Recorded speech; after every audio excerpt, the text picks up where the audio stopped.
There is a building that no longer stands, on a corner in Chicago that most people walk past without a second thought. The lot is empty now, unremarkable, swallowed by the ordinary rhythm of the city. But in the summer of 1893, that corner was home to something the world had never seen before and has never quite been able to explain since.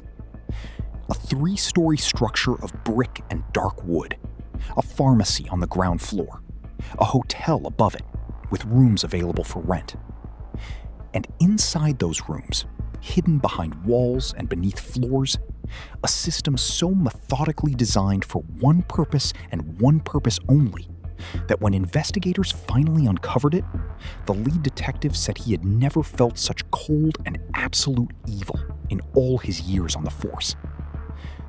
The man who built it had a medical degree, a perfect smile, and a name he had borrowed from a character in a novel. His real name was Herman Webster Mudgett, but the world would remember him as H.H. Holmes. And what he built in Chicago, while the world was busy celebrating, would become the most disturbing structure in American criminal history. To understand what Holmes became, you have to understand what he was born into and what he chose to do with it. He was born in May of 1861 in the small town of Gilmanton, New Hampshire, into a family of means. His father was a strict Methodist, his mother bookish and devoted. By all early accounts, Herman was a gifted child, intelligent, curious, charming when he wanted to be. But those who knew him as a boy also remembered something else, a strange coldness behind the charm, an interest in dissection that went beyond scientific curiosity. There are accounts, disputed but persistent, that as a young boy, Holmes was fascinated by anatomy to the point of cruelty, that he trapped and experimented on small animals, that a childhood playmate may have died under circumstances that were never fully investigated. None of that was proven, but when you trace the arc of what followed, the seeds are impossible to ignore. He was accepted to the University of Michigan Medical School, and while he was a mediocre student by most accounts, he graduated with a medical degree. What he learned there would prove useful, though not in any way his professors intended. During his time at school, Holmes began what would become a lifelong habit, using cadavers from the anatomy lab to file fraudulent insurance claims.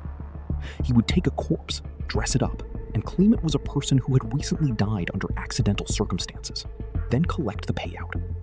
It was methodical, it was cold, and it worked.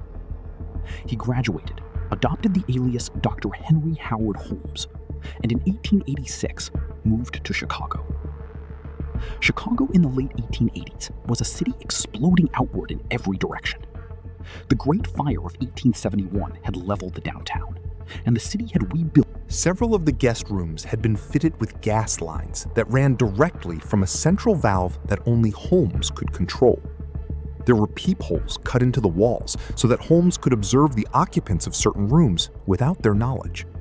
Trap doors in the floors connected via chutes that led directly to the basement. And in the basement, investigators would later discover things that made experienced detectives physically ill. There were dissection tables, large vats filled with acid, a kiln large enough to accommodate a human body, quicklime pits, and what appeared to be a purpose-built crematorium. The building was completed in 1892, and Holmes christened it the World's Fair Hotel, timing its opening to coincide with what would become one of the most significant cultural events in American history. The 1893 World's Columbian Exposition drew over 27 million visitors to Chicago, a number almost incomprehensible for the era. People came from every state, from Europe, from South America. They came in families, in groups, and many of them came alone, especially young women, who saw the fair as an opportunity for work, for independence, for a new life in a city that felt like it was on the edge of something electric. Holmes was waiting for them. He was, by every account of those who survived knowing him, extraordinarily persuasive. He was handsome in a conventional way, with pale blue eyes and a dark mustache, and he possessed a quality that almost everyone who encountered him They had devised a plan together. Pitezel would fake his own death, a body would be substituted, and the two would split a $10,000 life insurance payout from the Fidelity Mutual Life Association. It was a version of the same fraud Holmes had been running since medical school. But Holmes had no intention of splitting anything. In September of 1894, Benjamin Pitezel was found dead in a rented room in Philadelphia, his body burned and partially decomposed. The insurance company initially accepted the claim. It was only later, as investigators began to pull at the threads, that they realized there was no substituted body. Holmes had killed his own partner and simply collected the money himself. What happened next reveals something about Holmes that goes beyond greed, beyond even sadism.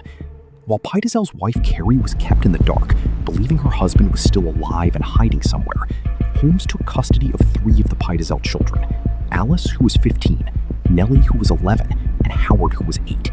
He told their mother they would be reunited with their father shortly.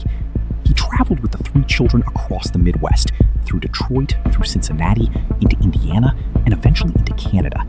During this entire journey, Carrie Pitezel and her 2 remaining children were traveling separately, on Holmes' instruction, in a parallel path, always just far enough away that the 2 groups never met. Holmes was managing multiple lives simultaneously, lying to all of them at once. In Irvington, Indiana, Howard Pitezel, 8 years old, was killed. His remains, burned and dismembered, were found later in the house Holmes had rented there. Alice and Nellie were taken. Many believed it was arson, likely arranged by Holmes through contacts on the outside, an attempt to destroy any remaining evidence. What the fire did not destroy was eventually demolished. Today, there is a post office on that corner in Inglewood. Nothing marks what stood there before. What H.H. Holmes represents in American history is something that people are still trying to fully articulate. He was not simply a killer. He was a system builder, a man who looked at the machinery of modern life, at insurance companies and anonymous cities, and the vulnerability of strangers, and engineered a way to profit from all of it, including from death itself. He understood, with an almost visionary clarity, that the anonymity of a growing city was a kind of cover, that in a place where thousands of people arrived daily and no one knew anyone's name, disappearances would take a long time to be noticed and might never be connected. He was not wrong. He operated for years. He killed children. He sold bones. And he smiled through all of it. The question that has haunted true crime researchers for over a century is not whether Holmes was a monster. That much is settled. The question is how many people passed through that building and never came out, their names never recorded, their absence never reported.